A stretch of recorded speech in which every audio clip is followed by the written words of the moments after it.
In 2023, Tesla alone produced 7.3 billion battery cells. The global recycling rate of electric vehicle batteries currently stands at about 5%, meaning 95% of EV batteries end up going to landfill. That's because they're complicated and expensive to recycle. 2 months ago, we set out to see if we could hack one and reuse it instead as a solar battery. Hanging on the wall behind me is a state-of-the-art battery from a £90,000 Jaguar I-Pace. Rather than just scrap it and waste it, we're going to try and repurpose it to see if we can get it to power up a building. I don't know if at the end of this video we're going to actually have a working system. Well, that's not a good start. They're all plugged in. Maybe that will change something. Don't know, to be honest. And we're red. Or red. Right. It turns out this is really, really difficult. I found someone through a friend of a friend of a friend of a friend. Everybody, meet Chris. We could have figured it out. We found the interlock pins. Bang. Oh, there you go. Data. See if it lasts more than 5 seconds this time. No, it hasn't. It's the face of a disappointed man. Working I-Pace, isn't that convenient? You know what that is, ladies and gentlemen? That is progress. So this right here is the CAN bus port, which means we can now plug that into the computer and actually read it. And I actually think this is going to work. Listen to this when I press play again. Yeah, go.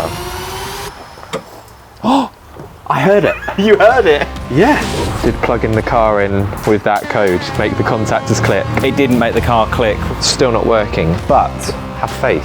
We have made leaps and bounds of progress. When I say we've tried everything, I mean we have literally tried everything. Welcome to part 2 of the EV battery hack.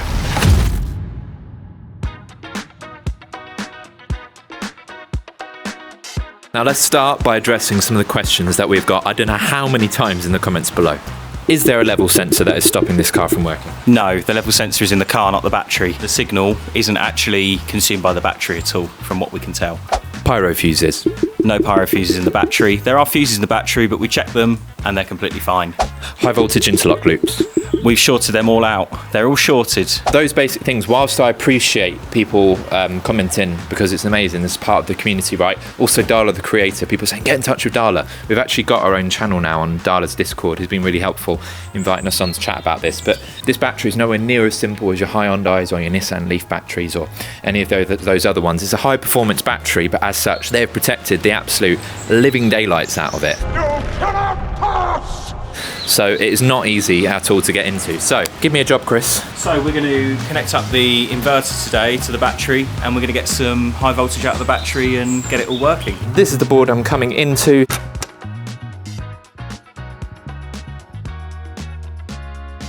So let's be honest, it's not the most ideal board setup in the whole entire world, but let me emphasize, this is for entertainment purposes only. Nothing in this video is meant to be educational. Do not do this at home. If you do so at your own risk. The electrical system that we're wiring into here is purely for film and entertainment purposes. So get some popcorn and put down your screwdrivers.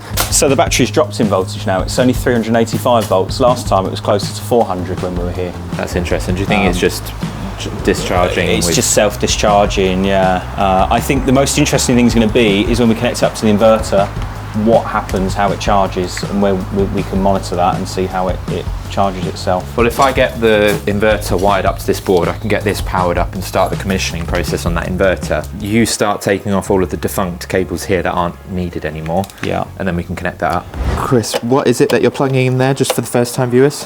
So this is called the BECM, Battery Energy Control Module, and that is the heart of everything. There's some processors in here. This handles the CAN bus and all of the signals and everything. In my hand here is the BEM, Battery Electrical Module. Takes the power in from these pins here from the battery and actually has some contactors and some other fuses and things. It's very heavy as well. Moves the power around the battery into where it needs to go in the car. So I notice as well that you're getting rid of a lot of these cables here out of that connector. Is there a reason for that? Yeah, so what we've figured out over the course of a few weeks is basically there's a lot of different things that we need to satisfy on this battery to make it turn the contactors on itself, and we've decided to just completely remove all of that control from the battery itself and take control of the contactors ourselves. So we've taken these two wires outside of here, which are the coils of the contactors, and we can apply voltage to these to turn the contactors on ourselves. So I've got the BECM on the desk here. I've taken the cover off. I've hooked into the power, which is the red and the black cable, and I've hooked into the vehicle CAN bus and put termination resistor on it. And if we follow this cable along here, a USB to CAN bus adapter connected to this bit of software called Caring Caribou, which is actually looking and trying to understand all of the different UDS, which is a data layer on top of CAN bus. You know, the services that we support are resetting. Going into these Wagos into the computer this time, so I can choose between the diagnosis CAN and the vehicle CAN. The diagnosis CAN wasn't actually used on the device, on the battery, so I've just taken a log from it anyway. A load of numbers, I've sorted this through, so I've made it all unique. It just seems to be that it's just sending a stream of like sequential data and there's nothing there that's useful. So for now, I'm going to call the diagnosis CAN a red herring. The original messages that were sent from the car to the working battery, and I'm checking these out against the specification, and it's reading out an error code at the top here. I don't think that this is an error code. I've not actually checked this yet, but I think it's checking to see if it's clear. I've read the error code of mine on the desk, ØY46. In the manual, I get that same code, and it says contactor circuit, short circuit to ground or open. I haven't got any contactors set up here. I've now connected up to these two pins here, 1K-ish resistor. Anyway, so I've measured the two contacts. Each of them are about 50 ohms, and there's a common ground between them. So in theory, I don't want to connect those up, but if I put 50 ohms in its place, then that should make it think that the BECM is in position. Okay, so I've put in these two 50 ohm resistors across those two coil pins, and we're getting a different error as expected. Alrighty, the lighting in here is horrible. We are in a shed in the middle of nowhere. Yeah, that's true. Confession time, I've never actually wired one of these things up before. When I say it, I've wired up many inverters in my life, but I've never wired up a Solax inverter. Alright, so it's gone EPS mode, so I'm not going to use that. I'm just going to connect in. I'll see if it was me, I'd read the manual rather than playing with a knife. Nah, just play with a knife first. I think reading the manual is the difference between an electrician and an engineer, really. It's funny, you know, the term engineer and how it's thrown around, because I was employed before at a company in the northeast, panel building, doing that kind of work, which I would say, yeah, counts as engineering work, but I wouldn't say generally as an electrician. You have to use an engineering mindset, but you're not an engineer. I found a fantastic one the other day. I asked someone what they did for work, and he said to me, I teach mechanical engineering. I said, oh, that's awesome. What sort of field? He said, oh, mobile mechanical engineering. Mobile mechanical engineering? I was thinking, what's that, like hoists and cranes and, you know, that kind of thing.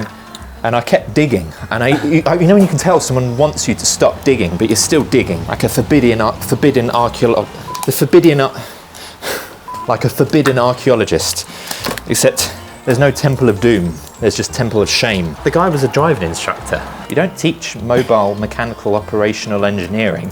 That's like a window cleaner calling themselves an opacity engineer. Mate, there's absolutely nothing wrong with driving instruction. Everyone needs to learn to drive. Very important job. I just found that quite funny. But the term engineer is thrown around. So since the iPace video, I haven't really seen a lot of content on the channel recently. I've had tons and tons and tons and tons going on in life. Like, I get lots of apprentices messaging me on Instagram. By the way, I love it. And I promise you, you're never hassling me, you're never bugging me if you're asking me questions. And if I'm not replying, it's not that I'm ignorant, it's just that, as I'm about to say, I'm just a bit overwhelmed at the minute. Archie, I hope you don't mind, I'm going to abbreviate your message because I feel it highlights a lot of the questions that I get, and I'm going to give you a nice little flashback to reality, okay? You apologise for the spam. First of all, you're not spamming me. I think it's awesome that people have got the attitude that they want to learn, and I'm really find it cool that you're coming to me for help, because what the heck, I was coming to other people to help not that long ago, and I still am now. People like Chris. Surround yourself with people that are better than you. If you're the best person in the room, you're probably in the wrong room or in the wrong company. Your comfort zone is a beautiful place, but nothing is ever going to grow there. So put yourself out of your comfort zone. If you're an apprentice, ask for extra jobs. Do a little bit of overtime, in your own time learn, and you're going to get really good. With an attitude like that, I promise you're going to smash it. The other thing I was going to ask was, how do you work so methodically? Because, you know, the videos and everything, you just look like you're absolutely bossing an ace and everything. Trust me, stuff does not go perfectly all the time here. Oh, my microphone. You actually dropped it? I've just looked at these lights and they are not straight in any way. I'm having an absolute nightmare in there. Oh! No! Oh no! Why? You're not alone there. Don't worry, that comes with experience. And second of all, just stay calm. If you're in a situation like this where you don't really know what's going on, then we just break it down, don't we? Like, you didn't understand this. I didn't understand Still this. No, for all I know, you're probably watching this on the Sun newspaper website because this whole thing blew up and killed us both. Process, back yourself up with theory, you'll be confident. I've not been putting out videos, Chris, because I've been massively overwhelmed and I've been doing way too much. And people like Archie, if you're there, or even if you're not an apprentice and you're feeling a little bit overwhelmed, social media, all of this is just the best bits. So don't worry, mate, you're all doing just fine. And get used to feeling overwhelmed, because there's some fun in feeling overwhelmed when it all goes right at the end.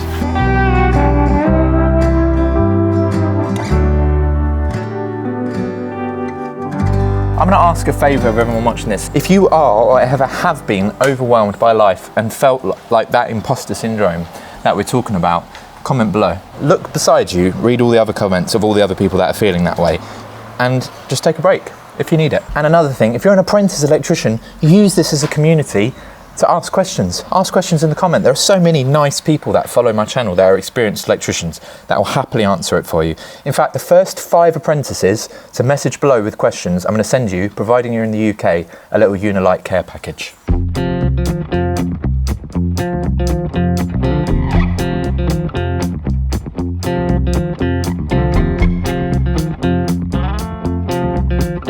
We've wired up now the battery emulator from Dala here, running on the LilyGo. We've got the contactor control, which are wired in parallel with the contactor coils inside the battery. So we have full control over the contactors inside here to make the voltage come out of it. So I'm going to press the reset button on here, which will start its sequence. The contactor should turn on, which they have, and they turn off after 30 seconds because at the moment there's no communication over the CAN bus because we haven't yet plugged the CAN bus in. There we go. And that's turned off. That's safe now. So when those contactors kick in, it's putting obviously at the minute it's safety isolators, but it will be putting 400 volts out of this connector here. Exactly that. So the next steps are basically to connect this up to the inverter, make sure that we get the state of charge, like the percentage charge of the battery, the voltage measurements, those kinds of things out of the battery. Welcome to my office. Well, as far as my customers are concerned, I'm in my office because I've got my whole business online. Everything from my website, inquiries, quotes and invoices are all managed on one platform, and that platform is Tradeify. So Tradeify very kindly sponsored this video. Now if you'd like to get your business online, try out my link below for Tradeify, where you can get 14 days, no credit card details needed, completely free trial, and then 30% off after that.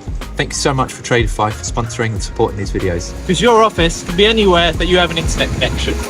I need to custom make the RJ45 that will be connecting onto the CAN for the inverter, but I'm telling you, this is so fiddly to try and get these proper cables up and into the RJ45 connector. So we've got our 2 CAN lines and what I presume is a ground. Yeah. Ground in pin 3. There we go. Ground in pin 3 until it hits the end. And then our CAN, each one of those needs to go in pin 4 and 5. Oh, this is blinking fiddly. I see why you gave it to me now. Yeah. It's your problem now. I'll just go off and have a cup of tea. I'm not using pass-throughs because I don't want the ends of these cables to be all mashed up, so I'm doing it the traditional way. And I say that because I just tried it with a pass-through and it didn't work great. I'm using these lovely Unilite electrician scissors, the ES6s. I'll leave the link for those in the description below. If you use my code OYELEC, you'll get 25% off of the whole Unilight site, and I'll get a little kickback off of that as well, which helps to support the channel. Okay, so it's spread over to pin 4. But not to pin 5. Oh, that's positive. Can you do it again, please? Alrighty, so I'm now going to be making off this connector here. So this connector is going to plug on like that. We're then going to connect it through to some MC4s, which will then go into the inverter. So I need to keep this shielding connected. I was thinking about maybe using like an SY gland or something. I think actually what I'm going to do is I'm just going to twist it up, put it into a box, and connect it up with an earth block, and just common up all of the grounds between all of the various pieces of equipment. So I'm just working my way back through the braiding, making that off.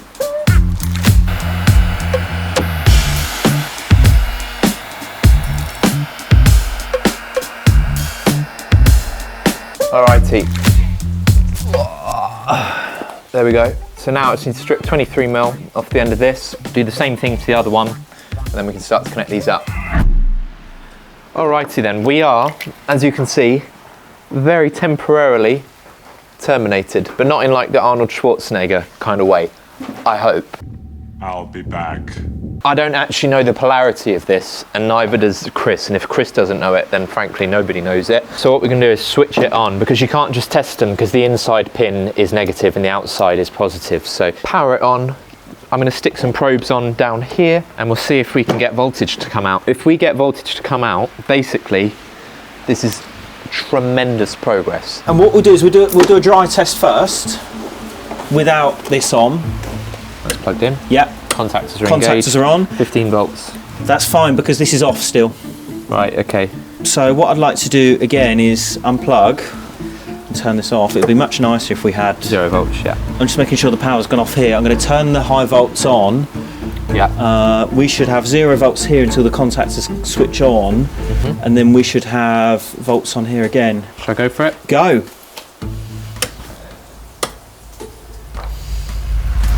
385 volts. Yeah. And that's the right way around, so that's positive, and that's negative. So far that means everything's working. We've got the LilyGo pretending that the Land Rover car is going, and we've got the contactors going, and we've got volts coming out, so very happy with that. All right then, so the next step will be seeing if this recognises the LilyGo as a battery. So I've just powered it on. I've just downloaded the Solax app. All right, so it seems like I can just scan the Wi-Fi dongle. So let me see if I can scan. Haha, amazing. I've now got an overview of the system what the inverter can see. So I want to be able to see, oh, it says state of charge 50%, and that's coming degrees. That's coming from here. Yes. But this is pretending to be 50% charged battery now. Amazing. So in theory, the next step that we have to do is just connect the two LilyGos together by the little bridge, and everything should work fine. Oh, that is incredible. Well, actually, that should give us a rough state of charge of that battery then, because if it's showing 385 volts, it's slightly low voltage right now, so it's quite a low state of charge. So if we can get something that looks about 20-30%, then we know it's roughly right. We can try a charge cycle. 3 o'clock. It's only 3 o'clock. Going home early tonight. Why did you say that? Something not very good has just happened. We managed to get the LilyGo to talk to the inverter. Great, got a state of charge. Managed to get the other LilyGo to talk to the battery. Great, state of charge. And then I hear, and I look to my left and I see a little puff of smoke coming out from the LilyGo. Oh dear. What component's blown? It's the CAN bus transceiver. Oh no. So it's blown up. The CAN bus transceiver's blown up on the LilyGo board that is connected to the inverter. And I think that one popped as well. Do you think this one popped Yeah, too? I would check. Well, I mean, plug it in and see if the chip responds. Yeah. But I'm pretty sure I heard that pop. And obviously this one I saw the puff of smoke come out. Ground loop. In theory, this is all floating. But other people have mentioned that there's problems with the Solax inverter and blowing up that CAN bus transceiver.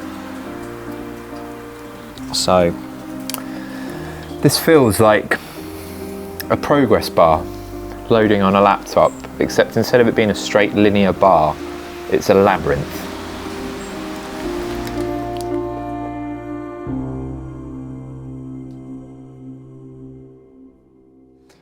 Right, we blew the CAN transceiver on the Liligo, which was doing the inverter, and that was really annoying, but I have a theory on why. There was a bit of a floating ground, and listen.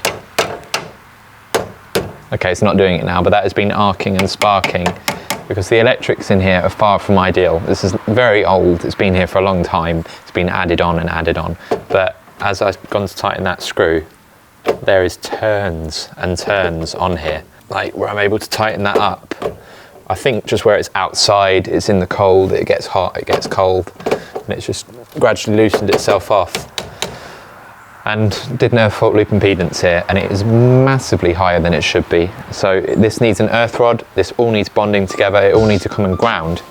But this battery, when we first were connected up to it, nothing. No voltage out, couldn't communicate with it. You'll see right now, no voltage out, and we couldn't read any of the state of charge, the health, we couldn't read anything from the BMS. You ready for something magic? Contact is clicked. There we go. State of health, 99%. State of charge, 5% voltage. That's correct. We can see, compare it here with our voltage, 384.5 volts. That's exactly what it says here as well. What does that look like to you? It's incredible. I'm so happy that we got this far. It's amazing. I'm really impressed. We set out to make this thing work as a battery that is ready to connect to a house. Basically, make a car battery, an EV battery, hacked into a home battery. That is exactly what this thing is ready to do. This is ready to connect to the inverter now. We can put all of this away, tidy it up. Need to enclose all of this properly and neatly. So we'll probably put like a multifunctional box there. I bought some large size Copex here. So this stuff here can run out from there into there, along and up. I've run a line of flexible conduit here and then along, but the electrical system here needs fixing first. I can hear it crackling and buzzing as we're working near it. So right now we've got a BMS output, we can read the voltage, we can read everything we need to read, we can turn it on and off. It is functioning as a home battery. So as soon as the electrics are fixed, this thing can be plugged in. I told you we can do it. See you next time.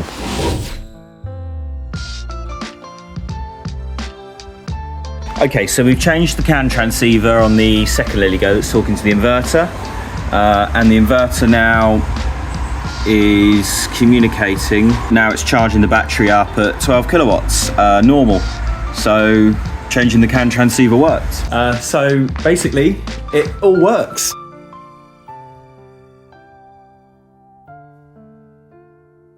That was really professional. I kept a pretty straight face there. I didn't even act that excited.